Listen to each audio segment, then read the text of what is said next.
Vamos a leer el versículo 18. Dice así la palabra del Señor, leo para ustedes, San Juan 1:18.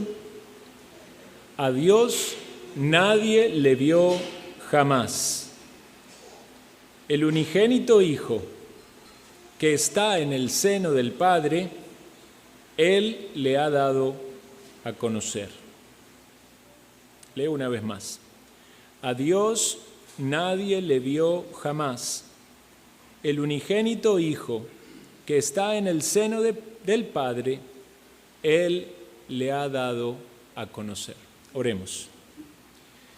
Señor Dios, una vez más llegamos ante tu presencia, ahora pidiendo tu bendición sobre la meditación en tu palabra.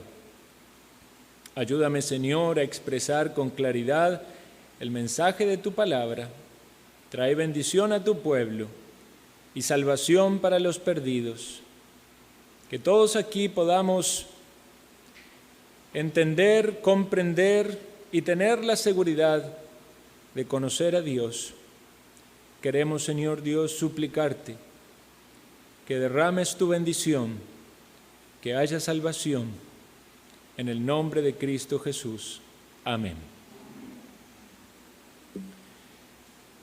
Muy bien, queridos hermanos y amigos, estamos estudiando este evangelio aquí, del evangelio de San Juan, y llegamos a este versículo, el versículo 18, que es un versículo corto, pero tiene bastante significado.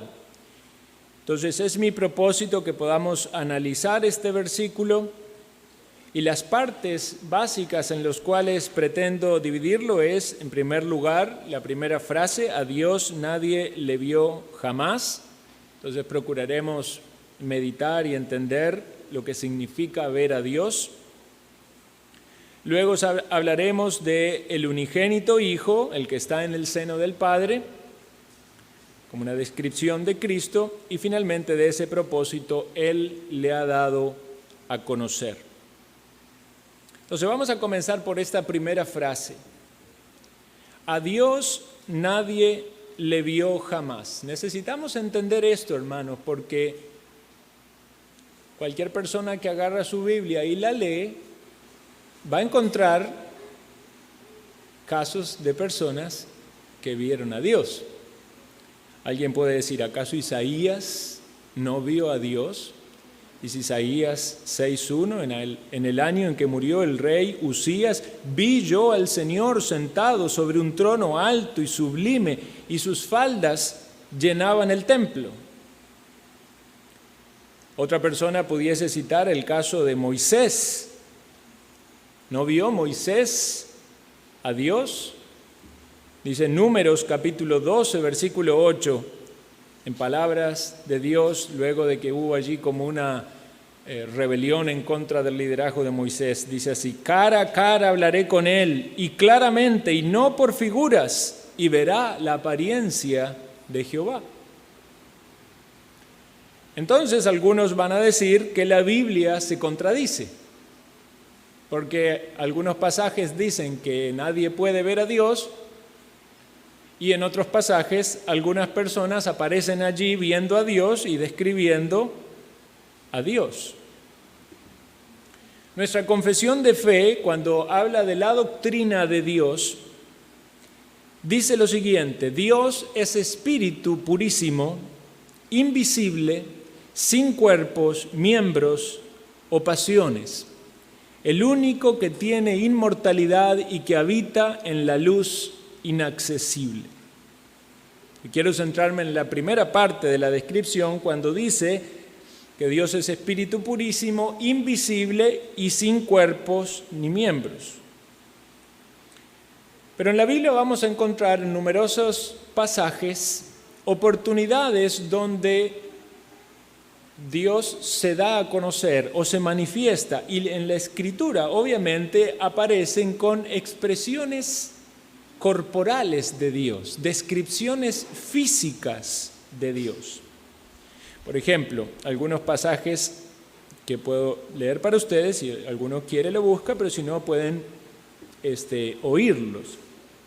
Hay pasajes, muchos, yo solo voy a citar uno, que nos hablan, por ejemplo, de la mano de Dios. Por ejemplo, dice: entonces Jehová respondió a Moisés: ¿acaso se ha cortado la mano de Jehová? Ahora verá si se cumple mi palabra o no. Cuando usted lee ese versículo, ¿usted está pensando en que hay una mano de Dios? Isaías 53:1 nos habla del brazo de Dios. Dice: ¿quién ha creído nuestro anuncio? ¿Y sobre quién se ha manifestado el brazo de Jehová? Otra parte de un cuerpo. Otro texto nos hablan de los ojos y de los oídos. Por ejemplo, en el Salmo 34:15 dice: los ojos de Jehová están sobre los justos y atentos sus oídos al clamor de ellos. Otro texto hablando, en varias oportunidades aparecen las referencias, ¿verdad?, de los ojos y de los oídos de Dios. Y debemos hacer una separación, obviamente, de cuando nos referimos a Jesucristo, porque sabemos de que Él está encarnado, ¿verdad? Él sí tiene cuerpo, pero estos son textos que apuntan a la descripción de Dios previa a la encarnación del Señor. Por ejemplo, Jesús mismo dijo lo siguiente cuando fue tentado: no solo de pan vivirá el hombre, sino de toda palabra que sale de la boca de Dios. ¿Tiene Dios boca? En Éxodo 33:20 dice Dios: no podrás ver mi rostro, a Moisés. ¿Tiene rostro Dios? Porque no me verá hombre y vivirá. Y luego le dice, Éxodo 33:23, después apartaré mi mano y verás mis espaldas. ¿Tiene espaldas? Son todas descripciones corporales, ¿verdad? De un cuerpo humano. Entonces vamos a encontrar en la Biblia numerosos pasajes donde las descripciones de Dios son descripciones de un cuerpo.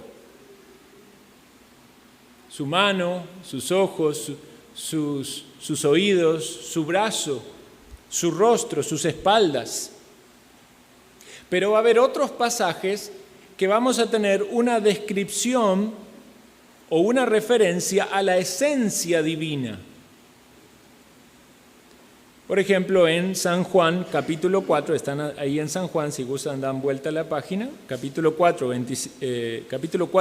versículo 24, las primeras 3 palabras, dice: Dios es espíritu. Dios es espíritu.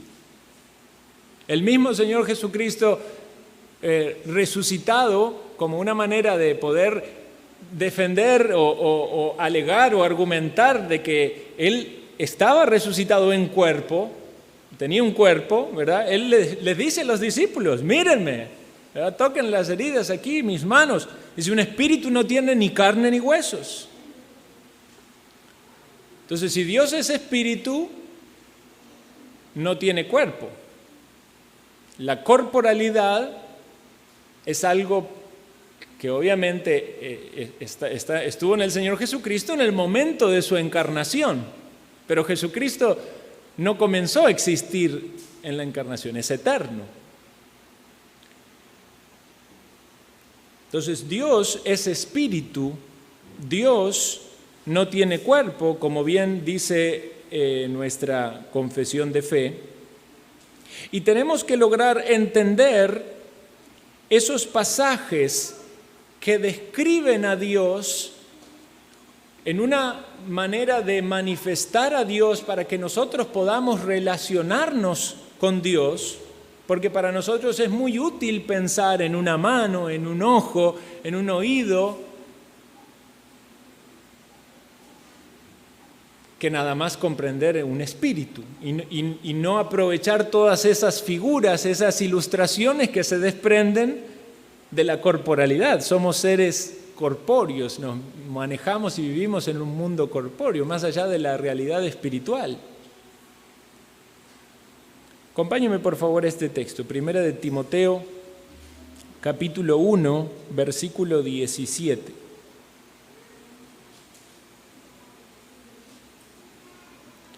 Primera de Timoteo, capítulo 1, versículo 17, dice allí: por tanto, al Rey de los siglos, inmortal, invisible, al único y sabio Dios, sea honor y gloria por los siglos de los siglos. Amén. ¿Cómo es descrito Dios en su esencia? Invisible. Entonces no podemos ver a Dios. ¿Por qué? Porque Dios es invisible. Pero estos pasajes que aparecen en las Escrituras, que describen una manifestación de Dios, nos dan a conocer a Dios porque es Dios mismo el más interesado en darse a conocer. Por eso vemos en su revelación progresiva cómo Dios se fue dando a conocer al hombre, para que el hombre pudiese entender de alguna manera, comprender cómo es Dios y comprender el accionar de Dios en torno a nuestra propia vida. Entonces, siempre que tengamos pasajes en la Escritura que aparecen como una contradicción, debemos saber de que no hay contradicciones en las Escrituras. ¿Cómo lo entendemos? ¿Será que hay algún pasaje al que debemos darle quizás más valor o más importancia que otro? Minimizar esto, esconderlo, como algunas versiones hacen, lo borran. No. Vamos a entenderlo a los dos de la forma apropiada. Aquellos pasajes que describen la esencia de Dios nos explican cómo es Dios, y los pasajes que describen a Dios relacionándose con nosotros nos van a hablar de cómo Dios se da a conocer. Y es Dios de algún modo bajándose a nuestra capacidad y a nuestra necesidad de tener un lenguaje donde la materialidad está implícita para que nosotros podamos conocerle mejor. Y obviamente cuando uno piensa, por ejemplo, en el rostro de Dios, uno piensa en orar. Cuando uno dice que la mano de Dios está con nosotros, uno piensa en la obra de Dios, en las bendiciones de Dios. Señor, escucha mi oración, inclina tu oído. Dios no tiene oído, pero, ¿verdad? Oramos. Todas esas cosas nos ayudan a comprender y a relacionarnos mejor con Dios. Entonces, tenemos aquí esta primera frase en nuestro texto: a Dios nadie le vio jamás. Pero también esta frase está relacionada con la última parte del texto, que habla de conocer. Nosotros tenemos casi que esta inevitable asociación entre ver y conocer, ¿verdad? Necesitamos ver para conocer. Sin embargo, una persona que no puede ver algo puede conocerlo. Hay una persona que padece de la vista, ¿verdad? Y perdió la capacidad visual, puede conocer a otra persona, aún sin verla. Sin embargo, es obviamente uno de los sentidos donde recibimos mucha información y aprendemos mucho, y entonces se asocia esta idea de ver a conocer o de manifestar con ver. Entonces, la esencia de Dios no puede ser vista porque Dios es invisible, pero sí puede ser conocida. Y eso es lo que Jesucristo viene a hacer, a dar a conocer a Dios. Acompáñeme por favor a Colosenses 1:15.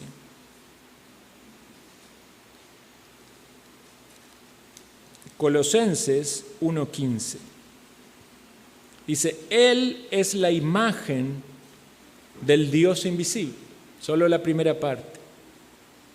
Él es la imagen del Dios invisible. Cuando Jesucristo toma cuerpo humano, al tener cuerpo se hace visible. Pero ¿era Jesús solamente un cuerpo? ¿Dio Jesús conocer a Dios en su cuerpo? Porque si podemos conocer a Dios solo por conocer el cuerpo de Jesús, estaríamos mal porque no conocemos el cuerpo de Jesús. Entonces necesitamos conocer a Dios en Jesús.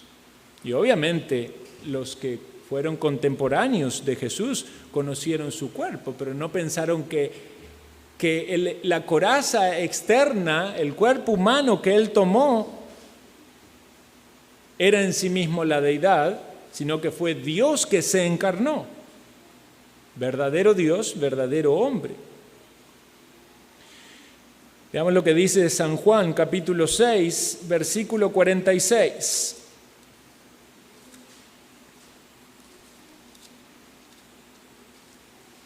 No que alguno haya visto al Padre, sino aquel que vino de Dios. Este ha visto al Padre. Volvemos a lo mismo. ¿Qué vio Jesús? Un cuerpo, cuando dice que vio al Padre. Dios es invisible. Jesús conoce al Padre a la perfección.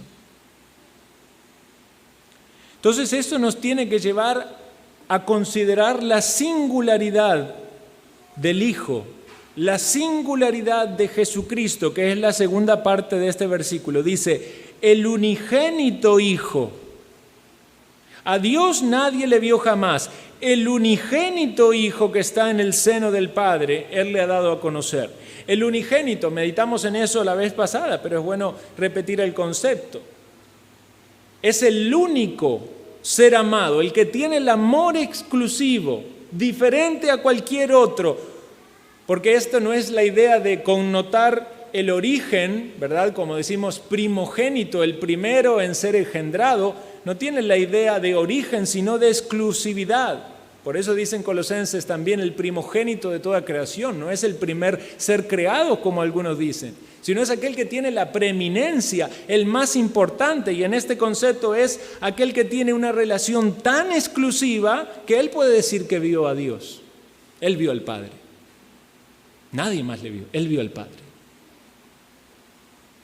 Los demás hemos percibido, o podemos hacer alusión a los santos de la antigüedad, ¿verdad? Moisés, con todo lo que él vio, de ver las espaldas, él no lo vio al Padre, él no vio la esencia. Jesucristo vio al Padre. Él tiene la preeminencia, y es una preeminencia mutua. No es que el Padre es más grande que el Hijo, o el Hijo es más grande que el Padre. No es que el Padre es anterior al Hijo, es el Hijo eterno. Son iguales en su esencia. Dice la confesión, el Hijo de Dios, la segunda persona en la Santa Trinidad, siendo verdadero Dios y eterno, el resplandor de la gloria del Padre, consustancial con aquel e igual a Él, que hizo el mundo y que sostiene y gobierna todas las cosas que ha hecho. Son prerrogativas divinas, esto lo hemos visto desde que iniciamos el estudio de este Evangelio. En el principio era el Verbo era con Dios, el Verbo era Dios. Él fue el que creó todas las cosas por Él existen. Son características de la divinidad. No podemos entonces pensar como en Jesucristo como un Dios pero menor. Es un concepto equivocado, tenemos que corregirlo. Es Dios, y hay un solo Dios que subsiste en tres personas, Padre, Hijo y Espíritu Santo, y el Hijo vino para darnos a conocer al Padre. ¿Cómo no hemos de relacionar con el Padre? Por medio del Hijo. Por eso dice la siguiente parte del versículo, que está en el seno del Padre. Y la idea es que está allí en el regazo, y volvemos a otra descripción corporal. ¿Acaso hay regazo en Dios? Sería un cuerpo. ¿Qué significa que está en el seno del Padre? En el lugar de intimidad, en el lugar de cercanía, en el lugar del conocimiento. Se habla, por ejemplo, del seno de Abraham como una referencia al lugar donde fue llevado aquel que era salvo, a diferencia de aquel que era condenado. Cuando los judíos tenían una cena, generalmente se sentaban, obviamente, en sillas distintas a las nuestras, era casi en el piso, unas mesas muy bajas, y acostumbraban a apoyarse en el pecho de la otra persona, y así hacían un círculo. Y esto lo sabía muy bien Juan, el autor de este Evangelio, porque él era aquel que estaba recostado hacia el pecho del Señor. Y él se describe como aquel a quien, el discípulo al cual el Señor amaba. Y obviamente esa referencia es útil, pero mucho más profunda y clara al pensar que Jesucristo es el que está en el seno del Padre, en el regazo del Padre, es aquel que le conoce a la perfección en la intimidad. Y es Él el que ha venido a dar a conocer al Padre. Este es el propósito. Y esta es la última parte aquí del versículo que dice, Él le ha dado a conocer. Y cuando se escribió el Evangelio, evidentemente ya habían pasado todos los sucesos del Evangelio. Entonces Jesucristo había venido, había vivido, había muerto, había resucitado, había ascendido. Y dice el apóstol Juan, Él le ha dado a conocer. Su encarnación y su obra aquí fue el mensaje de Dios dándose a conocer por medio del Hijo. Vean lo que dice Mateo capítulo 11, versículo 27. Mateo capítulo 11, versículo 27.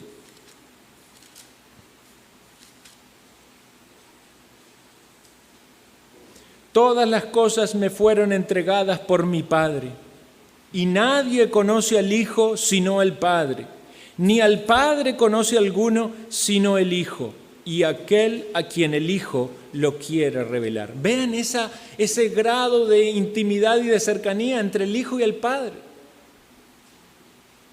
Compartieron toda la eternidad juntos. Tienen una misma mente, un mismo sentir, un mismo pensamiento. Es una misma dirección, voluntad, un mismo propósito salvador. Y nadie puede conocer de esa manera al Padre sino el Hijo, o nadie puede conocer al Hijo como el Padre lo conoce, pero el propósito del Hijo es dar a conocer al Padre. Entonces es necesario que el Hijo dé a revelar al Padre.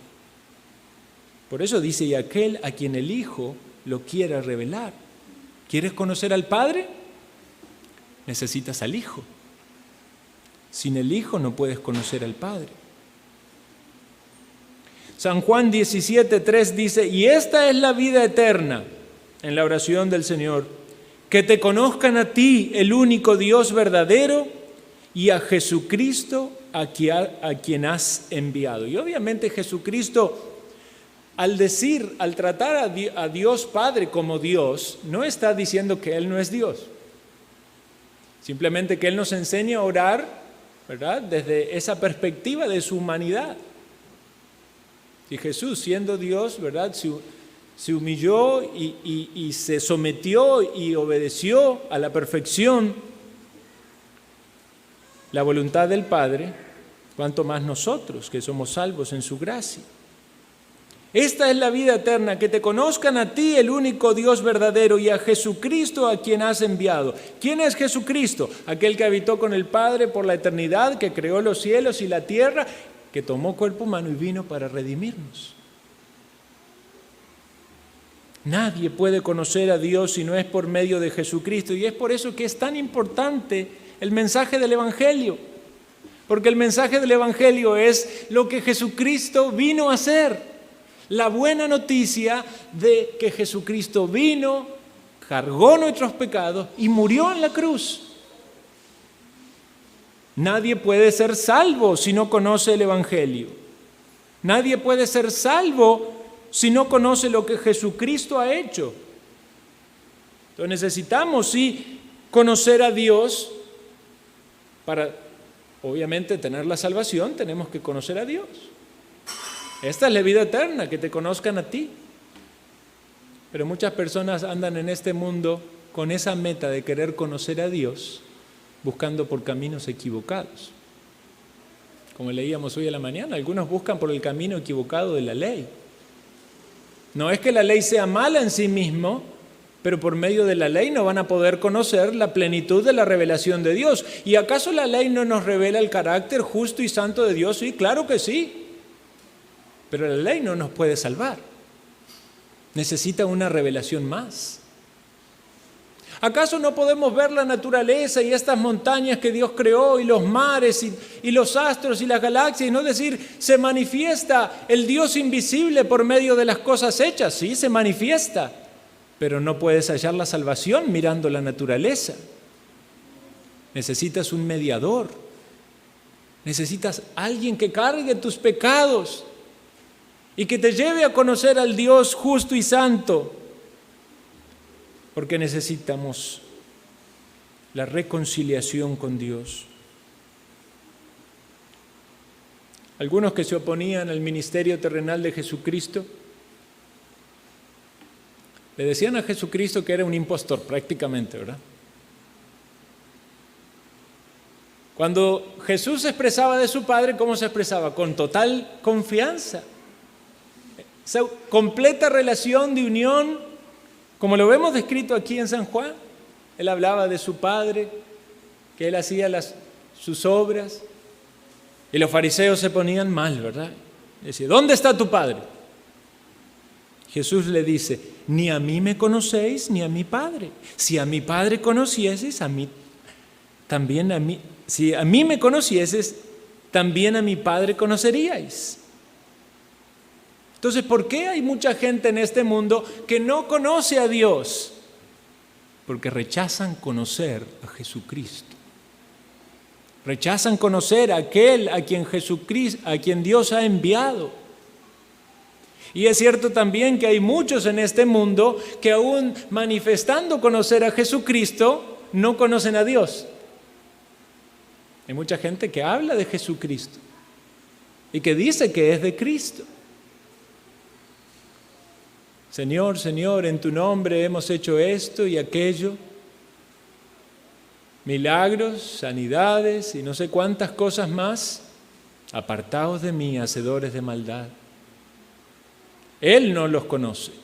Ellos pueden decir que conocen a Cristo, pero Dios no los conoce, y ese que no los conoce no significa que hay algo que Dios no pueda saber. Significa que hay una distancia, un rechazo de Dios hacia ellos, porque están en su pecado, porque toman el nombre de Dios en vano, diciendo yo soy de Cristo, pero viven en la esclavitud del pecado. Entonces tenemos por un lado aquellos que quieren conocer a Dios, pero rechazan a Cristo, y tenemos aquellos que manifiestan conocer a Cristo, pero es solo una apariencia. Y están rechazando tanto al Padre como al Hijo. Entonces mi pregunta en esta mañana para ti, mi amigo, es: ¿conoces verdaderamente a Jesús?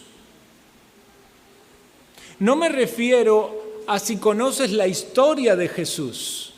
¿Quién en este lado del hemisferio no lo conoce, verdad? Si fuéramos a China, a Arabia Saudita, y quizás usted habla acerca de Jesús, si es que tiene la bendición de que Dios lo protege, ¿verdad?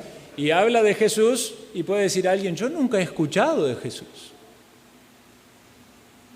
Pero de este lado todos conocen de Jesús, saben quién es, qué vino, qué hizo, pero no es un conocer salvífico. Es un saber de algo. No es un conocer de cercanía, de intimidad, de relación. Yo quiero decirte algunas cosas nada más de Jesús que quizás aún son conocidas para ti, pero es que es por medio de la palabra que Dios se da a conocer. Y necesitas enfrentarte a la palabra de Dios para tratar de conocer a Cristo, porque por medio de Cristo vas a conocer al Padre. Por ejemplo, considera a Jesucristo en su santidad. Dice la Biblia que Él fue tentado en todo, según nuestra semejanza, pero sin pecado. Imagínate eso. Tan solo piensa en tu vida, piensa en tus pecados, piensas en esas tentaciones en las cuales tropiezas, caes y quebrantas la ley de Dios. Jesucristo, en la misma situación, obedecería a Dios. Porque ya lo vivió, fue tentado en todo, dice la Escritura.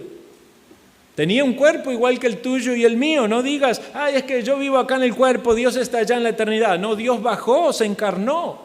Él también se cansaba, Él también tenía sueño, Él también tenía hambre. Generalmente cuando estamos incómodos, con hambre o con sueño, estamos más débiles, ¿verdad? Para el pecado. Más fácil enojarse, más fácil perder la paciencia, más fácil ser tentado. Pero aún en el medio de la tentación, con hambre, sueño, 40 días en el desierto, dijo, no tentarás al Señor tu Dios. Permaneció en pureza. Este es nuestro sumo sacerdote que puede compadecerse de nosotros porque Él, siendo a nuestra semejanza, es sin pecado. Pedro nos dice que Jesucristo es nuestro ejemplo porque Él padeció por nosotros, dejándonos ejemplo para que sigamos sus pisadas, el cual no hizo pecado, ni se halló engaño en su boca, quien cuando le maldecían no respondía con maldición, y cuando padecía no amenazaba, sino que encomendaba su causa al que juzga justamente. ¿Lo ves a Cristo santo? Él vive la vida que tú y yo no podemos vivir. Una vida perfecta, no solamente perfecta en no hacer todo aquello que no debía hacer, sino en hacer todo aquello que debía hacer. Él amaba a Dios perfectamente y amaba a su prójimo como a sí mismo. ¿Qué más amor que este, que poner la vida por el prójimo? Eso fue lo que Cristo ha hecho. Entonces considera por un momento la santidad de Cristo. Porque si has de conocer al Padre, al Dios santo, santo, santo, has de conocer que el Hijo es santo y que el Hijo se encarnó y vivió esta vida en santidad y que la santidad es algo que Dios quiere. Por eso dice la Escritura, la santidad conviene a tu casa. La pregunta es, ¿tú buscas la santidad? Qué aburrido ser religioso, ahí tienen que estar allí, no pueden hacer nada. ¿Es ese tu corazón? ¿Es eso lo que quieres? ¿Hacer todo lo que Dios prohíbe? Entonces no quieres conocer a Dios, no te engañes a ti mismo. Lo que quieres es vivir conforme a tus malos deseos, a tus caprichos, a tus ambiciones.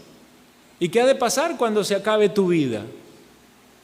Has de ir al juicio, a dar cuenta frente a Dios, cómo has vivido y lo que has hecho.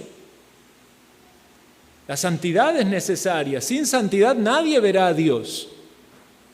Por eso mira a Cristo y mira lo santo. Él es el camino, la verdad y la vida. Él es el camino en el que te llevará a un camino de santidad. Un camino angosto. No un camino ancho que va a la perdición, donde toda la gente de este mundo va. Por eso el creyente dice que va en contra de la corriente.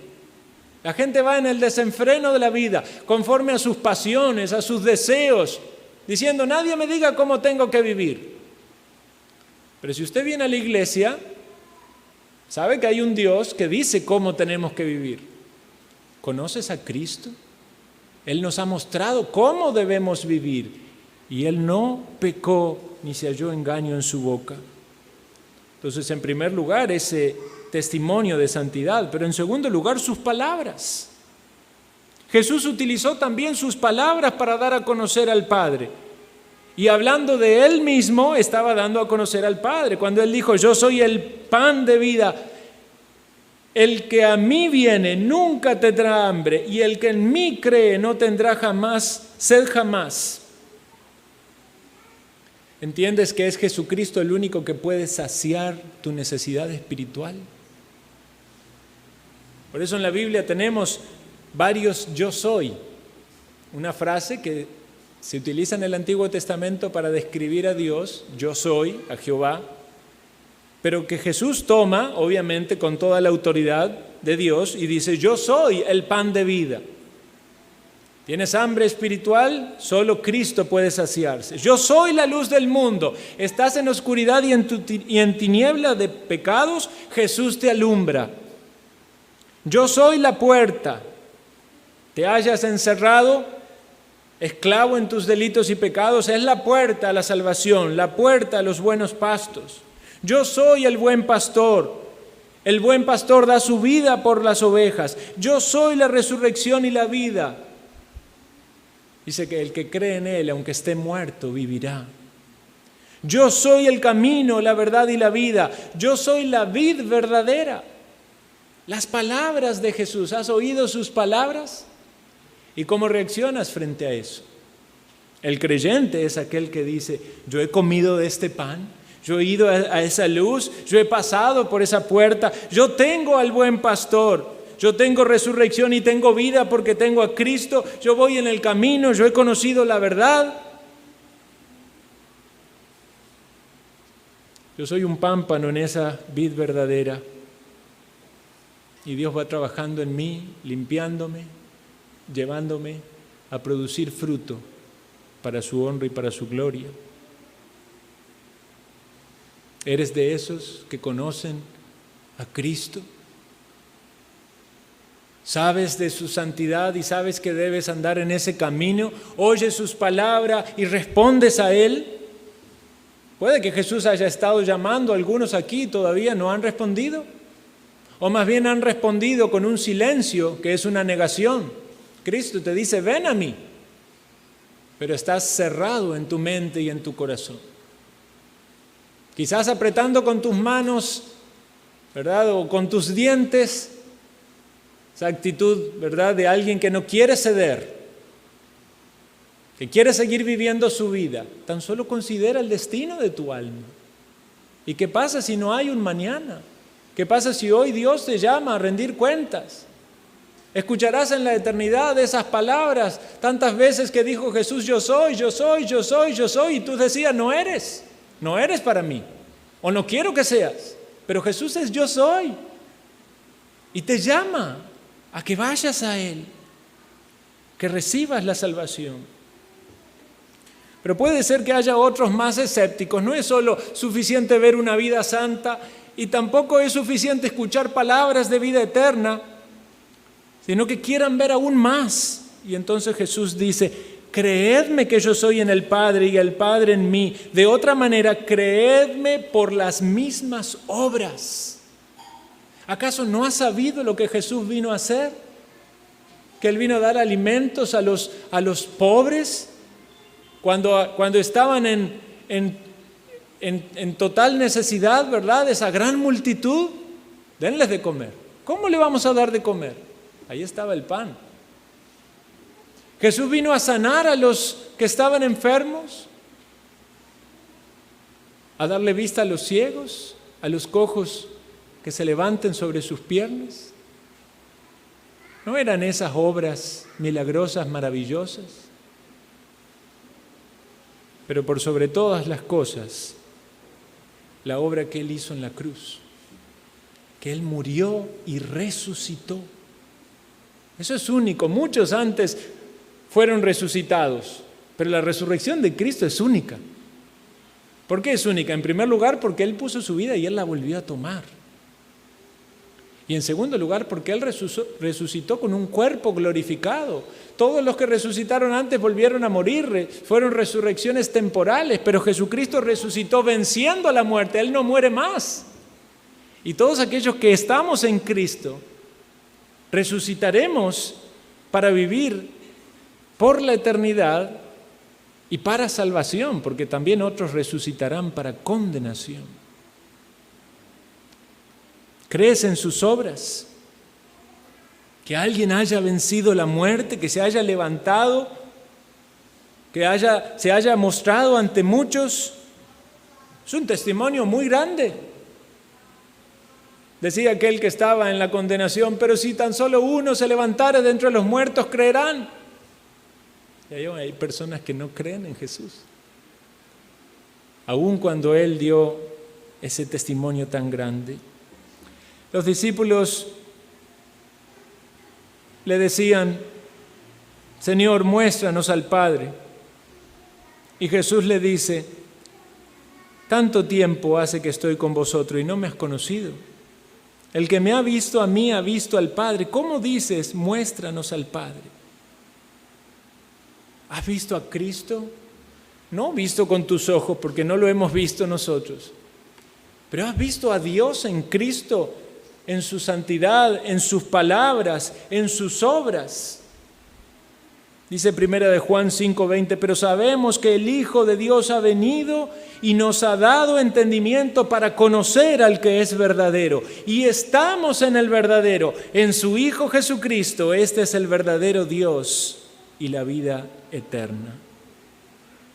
No se puede separar esta idea de tener vida eterna y tener perdón de pecados sin conocer a Dios. Ahora, puede usted estar confundido en su engaño pensando que conoce a Dios cuando no le conoce como en realidad es. ¿Por qué? Porque no se ha arrepentido de sus pecados. Porque no ha aceptado por fe de que Él murió en la cruz y cargó su pecado para darle vida eterna. No seas de esos que van a la eternidad rechazando el testimonio de Cristo. Y alguien puede decir, ¿y cómo sé si le conozco o no le conozco? Bueno, vean, la obediencia es una de las características de aquellos que le conocen. Por eso dice 1 Juan 2:3, en esto sabemos que nosotros le conocemos, si guardamos sus mandamientos. Entonces pregúntate, ¿vives en obediencia a los mandamientos de Dios? No estoy hablando de una obediencia perfecta, lo cual implicaría estar glorificado, pero ¿es el pecado lo común y lo diario en tu manera de vivir? ¿O es tu prioridad buscar a Dios y obedecerlo? También otra evidencia es la renuncia a esa vida pasada, a ese antes vivir, antes de Cristo, y ese deseo por luchar y por querer amoldar nuestra vida a lo que Dios quiere. El apóstol Pablo habla de esa renuncia diciendo, cuántas cosas para mí eran ganancia, las he estimado como pérdida por amor de Cristo, pero luego habla de la excelencia del conocimiento de Cristo Jesús. Quiere decir que el creyente no es que yo conocí a Cristo y ya está, ya lo conocí, como algo que se termina, porque los recursos que hay en Cristo son infinitos. ¿Quién puede decir que ha conocido su amor?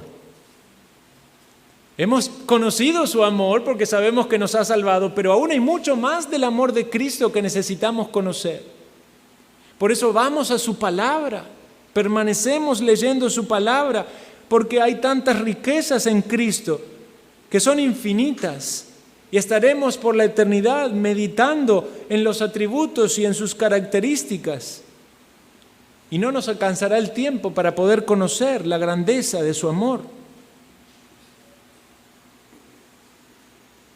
El apóstol Pablo decía que él luchaba fuertemente por los hermanos en la iglesia para que ellos pudieran conocer el misterio de Dios Padre y de Cristo. Vean, es un misterio para nosotros.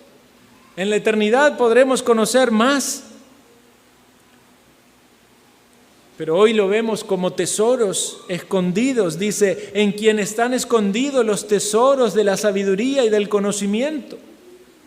Por eso el creyente necesita ir a Cristo, conocerle más por medio de su palabra. Y esto nos va a mantener firmes contra los engaños que hay en este mundo. Y en último lugar, quiero hacer mención de esta evidencia. Si conocemos a Dios, el amor de Dios se manifiesta en nosotros y se perfecciona en nosotros. Primera de Juan, capítulo 4, versículo 12. Hace aquí el apóstol Juan un eco de lo que dijo en el versículo que leímos en San Juan. Y aquí dice, nadie ha visto jamás a Dios. Pero noten cómo sigue el texto. Si nos amamos unos a otros, Dios permanece en nosotros y su amor se ha perfeccionado en nosotros. La evidencia de que alguien ha conocido a Dios, que ha conocido obviamente a Cristo, es que el amor de Dios, el amor de Cristo opera en el corazón de los creyentes. Querido hermano en la fe, ¿cómo está tu amor por el Señor? ¿Amas a Cristo? ¿Deseas conocerle más? Los hábitos espirituales, la búsqueda diaria de Dios, el tener ese tiempo de comunión con Él es más que leer la Biblia o orar. ¿Está tu corazón puesto allí en conocer a Dios, en conocer a Cristo, en experimentar la obra de Dios en tu propia vida y en tu corazón? Esto es algo que aquel que vive de apariencias no lo puede vivir, no lo puede experimentar. Puedes venir aquí, sentarse y escuchar, pero puedes deleitarte en Dios, de que el Espíritu Santo de Dios está en ti y te ayuda a vencer el pecado. Y experimentas la paz con Dios cuando confiesas tus pecados y entiendes que la sangre de Cristo te limpia y que le perteneces a Él y que no eres de este mundo y que puedes llegar a Dios y decirle Padre y sentir su amor, su abrazo, aun cuando Él no tiene cuerpo, pero es Dios, es espíritu y le adoramos en espíritu y en verdad porque somos seres espirituales si hemos creído en Cristo y si Él ha derramado de su espíritu en nosotros. El que no tiene a Cristo de verdad puede vivir experiencias religiosas, pero son vanas. No hay poder contra el pecado. No hay deleite en Dios. No hay cercanía con Dios.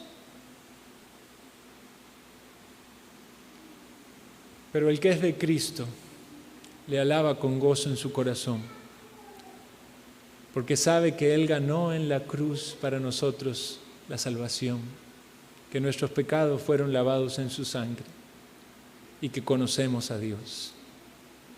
Quiere el Señor bendecir su palabra en esta mañana. Oremos.